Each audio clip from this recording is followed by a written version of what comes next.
Good morning dear student, welcome to Chemzone chemistry classes. अपने last class में discuss किया था chemical kinetics definition, rate of reaction, factor of acting rate of reaction, unit of rate constant के अपन ने study की थी। आज मैं आपको वापस यूनिट ऑफ रेट कांस्टेंट के रिवाइज करा रहा हूं, फिर अपन नेक्स्ट टॉपिक का डिस्कस करेंगे। तो अभी मैं आपको बता रहा हूं यूनिट ऑफ रेट कांस्टेंट के। Suppose a reaction A B B gives P, तो इसके लिए आप रेट लिख रहे थे, तो rate R is equal to क्या लिख रहे थे? पहले R proportional to concentration of A की power A, concentration of B की पावर B। आप जैसे ही proportion का साइन रिमूव कर रहे थे तो R is equal to K concentration of A की power A, concentration of B की पावर B। ये मैंने आपको लास्ट क्लास में बताया था। अब मैं K की यूनिट फाइंड आउट करनी है, तो K की यूनिट फाइंड आउट करने के लिए आपको क्या करना पड़ेगा? R की यूनिट लास्ट क्लास में अपन डिस्कस की थी, क्या थी बताइए? सेकेंड इनवर्स मोल अपॉन लीटर। के की यूनिट फाइंड आउट करनी है, बताइए? ए आपकी क्या है? कंसंट्रेशन। तो कंसंट्रेशन की यूनिट क्या है? मोल अपॉन लीटर की पावर ए। बी क्या है आपकी? कंसंट्रेशन। तो कंसंट्रेशन की यूनिट क्या हो जाएगी? Mole upon litre B. अब आप देख रहे हो दोनों के बेस सेम है। अगर बेस सेम है तो पावर क्या हो जाएगी? पावर ऐड हो जाएगी।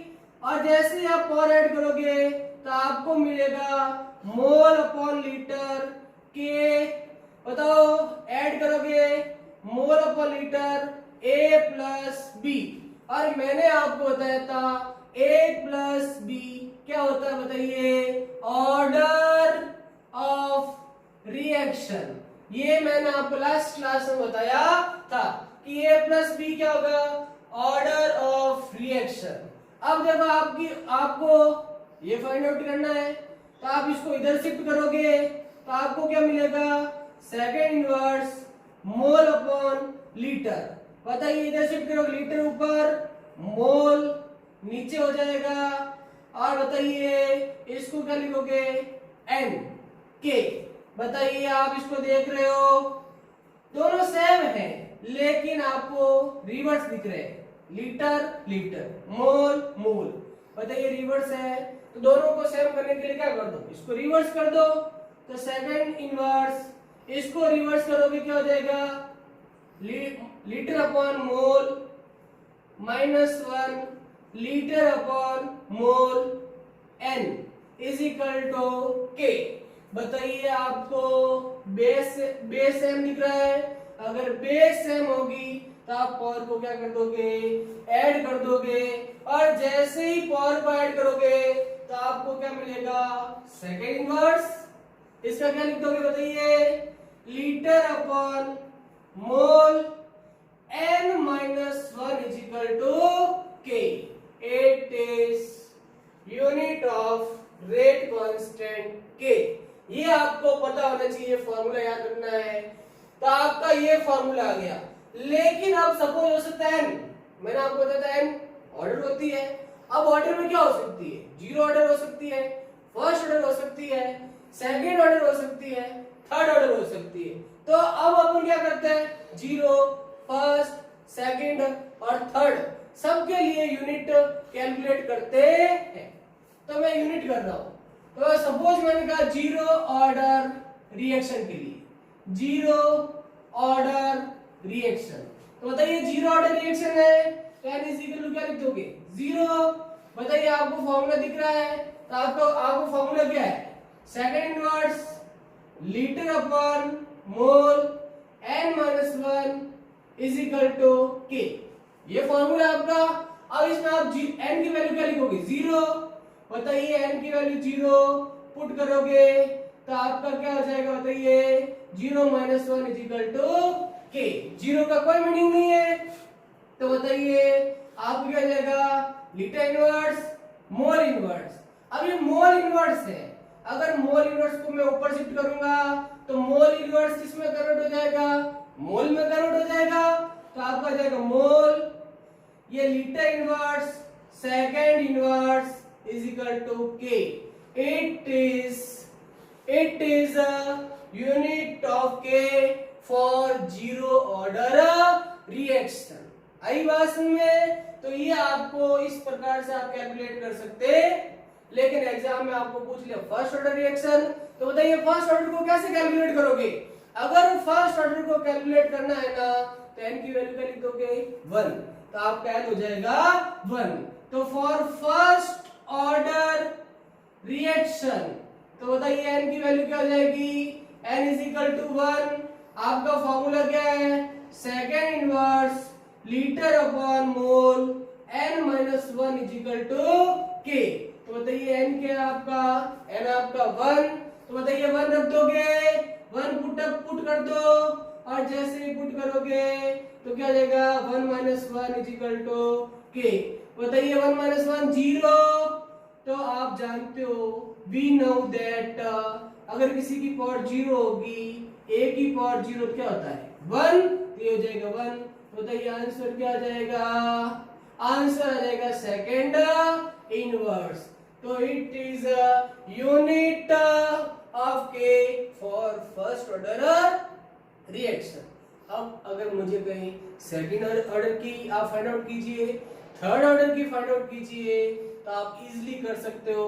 कैसे कर सकते हो, अगर मैं n की वैल्यू क्या लिखूंगा 2, n की वैल्यू क्या रखूंगा 2, तो आपकी सेकेंड ऑर्डर हो जाएगी, और n की वैल्यू अगर मैं 3 लिखूंगा तो आपकी क्या हो जाएगी थर्ड ऑर्डर रिएक्शन हो जाएगी। तो आप आराम से इसको सॉल्व कर सकते हैं, और ये आपको सॉल्व करनी है आई बास में। तो ये मैंने आपको बताया यूनिट ऑफ रेट कांस्टेंट। आपको अच्छी तरह से पूरा समझ में आ गया होगा, आप इसको नोट कर लीजिए और इसका स्क्रीनशॉट ले लीजिए।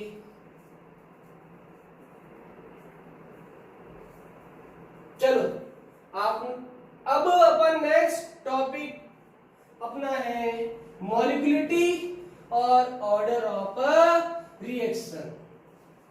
तो देखिए आगे नेक्स्ट टॉपिक डिस्कस करते हैं अपन।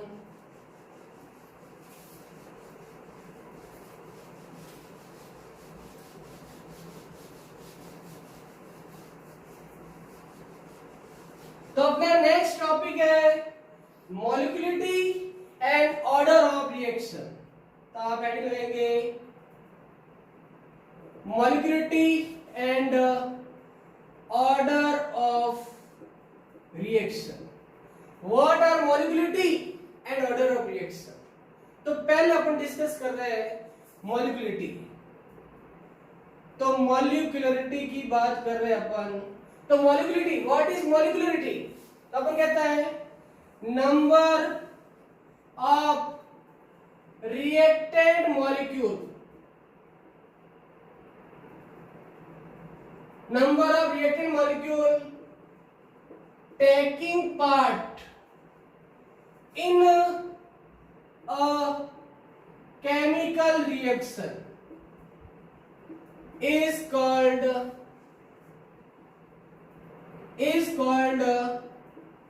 molecularity।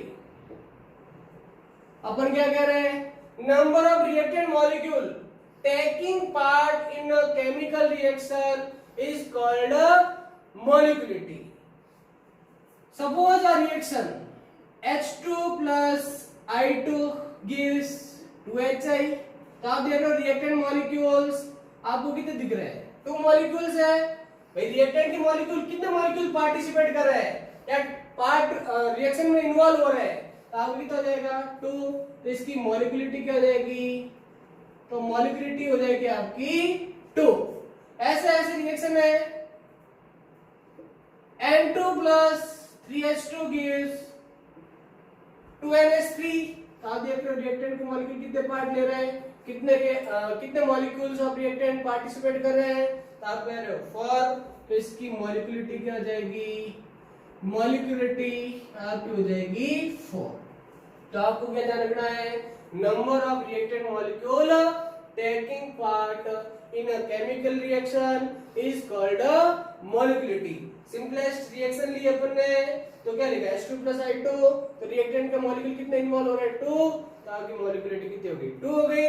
और ऐसे कैसे ये रिएक्शन ली मैंने N2 + 3H2, तो रिएक्टेंट के मॉलिक्यूल कितने हो गए 4, तो मॉलिक्यूलिटी हो गई 4।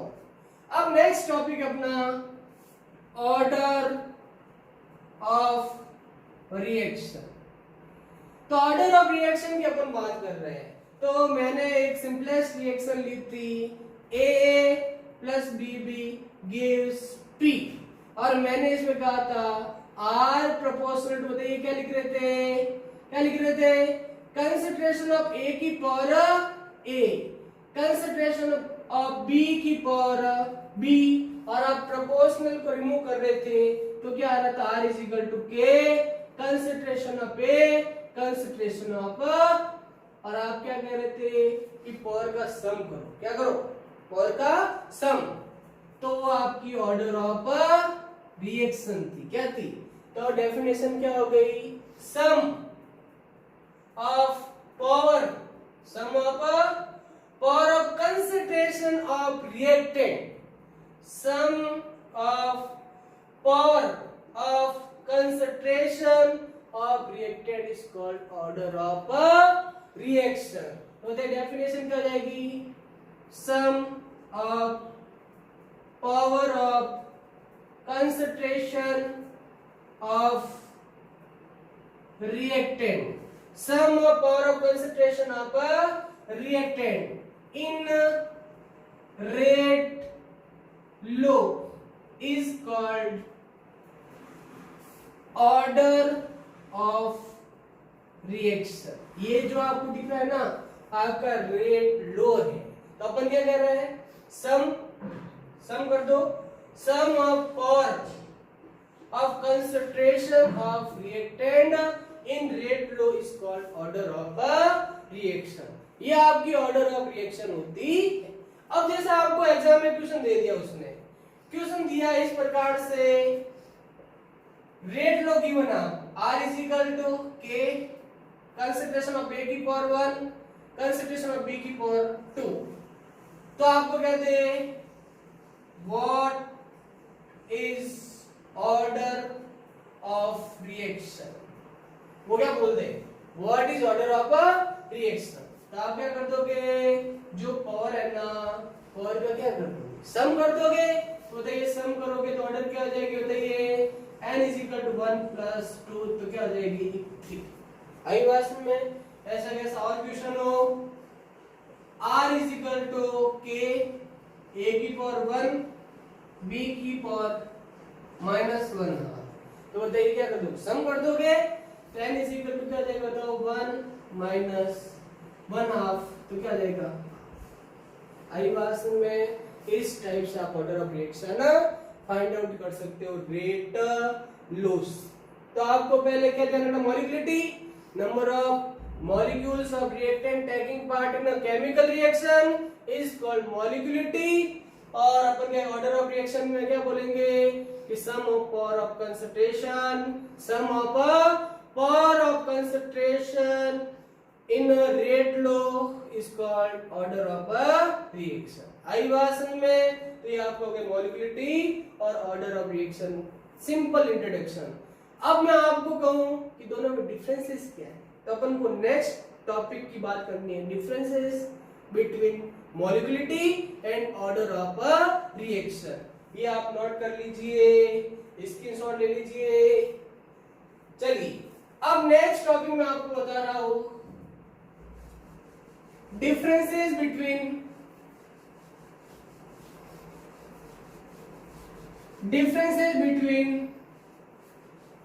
मॉलिक्यूलिटी एंड ऑर्डर ऑफ रिएक्शन। तो आप क्या कहोगे,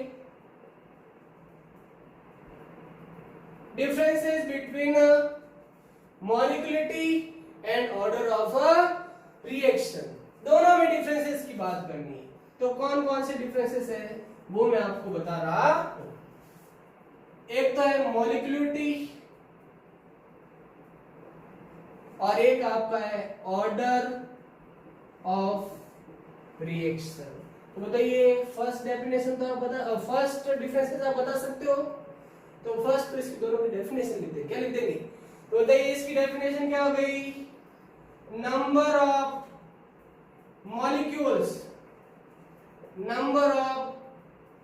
molecules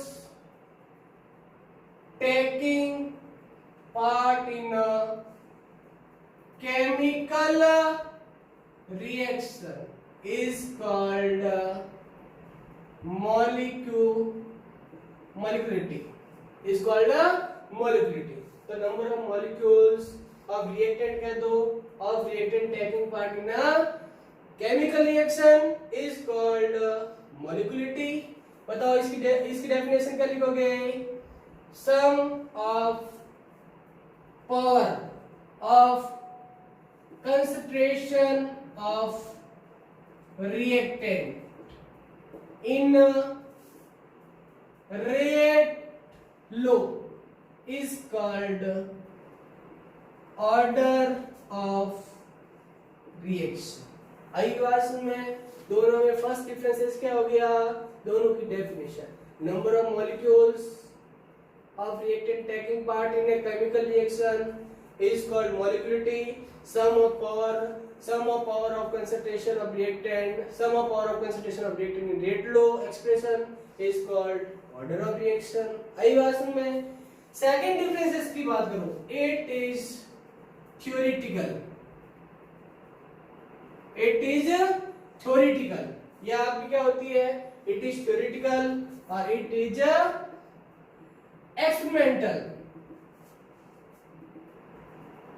experimental value.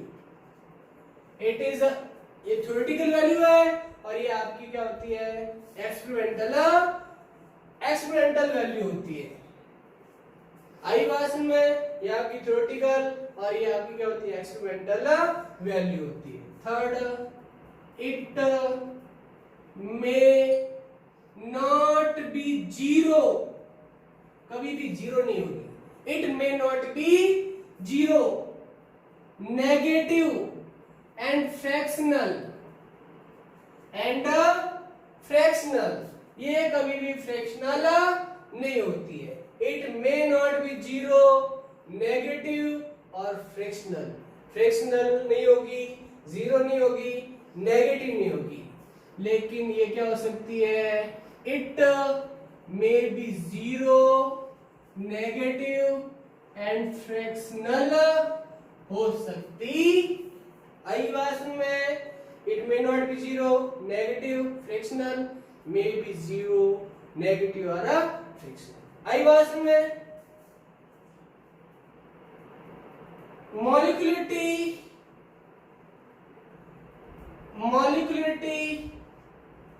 is not useful for complex reaction.